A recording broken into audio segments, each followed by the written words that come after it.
personal request ni Bato na samahan ko daw yung pag-aarestuin siya. Nandito kayo na arestuin siya. Sino po yung That's why I'm here. Diba? Nandito yung NBI, arestuin siya. Sam, diyan ka lang sa NBI by virtue of the ICC warrant, sir. Area ko, Sam. Diyan ka lang sa Nakita ko yung warrant. Sir, pwede pakita yung warrant, sir. Pwede yung picture. Yung warrant. Ito Okay. yung warrant. Okay? ICC warrant. Okay?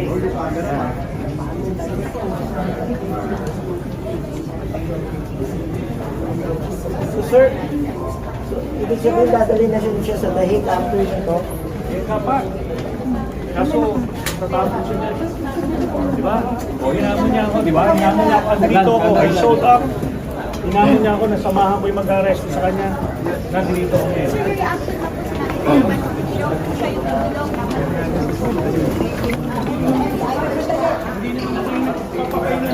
Pilipinos eh. Si Senator Senator,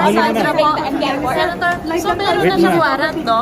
Wait. Sir, bakit kayo nandito kasama yung NBI? Sige, sir. Bakit kayo nandito? Sir, stop lang Nandito saglit. ako dahil sinabi niya on national TV na samahan ko daw yung mag-aaresto sa kanya. So, nandito ako ngayon. Nandito yung, pinakita ko sa inyo yung warrant ng ICC, nandito yung NBI, arestuin siya. So, siya naman yung, nandito, tayo lumabas. So yung, Senator, so kayo, kinukonfirm nyo, hawak ng NBI ang warrant of arrest ng ICC para kay Senator De La Rosa? Yes. Mhm. Yes. At, so pero, yun nga sir, sorry ha. Anong role mo? Bakit po kayo narito? Nagagalit dahil, bakit daw kasama niyo? Kaya ako pumunta rito dahil personal request ni Bato na samahan ko yung mag-aaresto sa kanya. Kaya nandito. So yung commotion kanina, sir, Kasama kayo doon sa commotion kanina sa basement, yung nire-wrestle daw ng mga tauhan ng NBI sa Senator De La Rosa para pigilan umakyat. Wala ako doon. Eh kung nandun ako, di nagapos na yan. Sir, ano po yung pinapakita niyong warrant kanina, sir?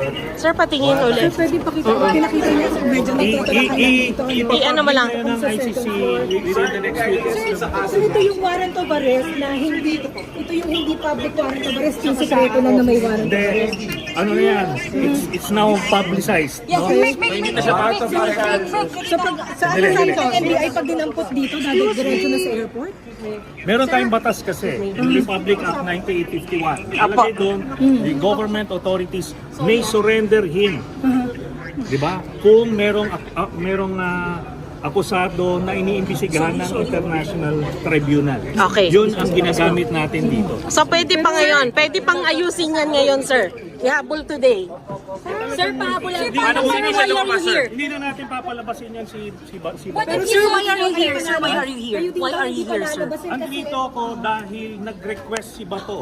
Publicly, national TV, nasamahan ko yung mag-aaresto. Nandito ako ngayon. You have the warrant, sir? You have the warrant? ICC warrant? Okay, sir.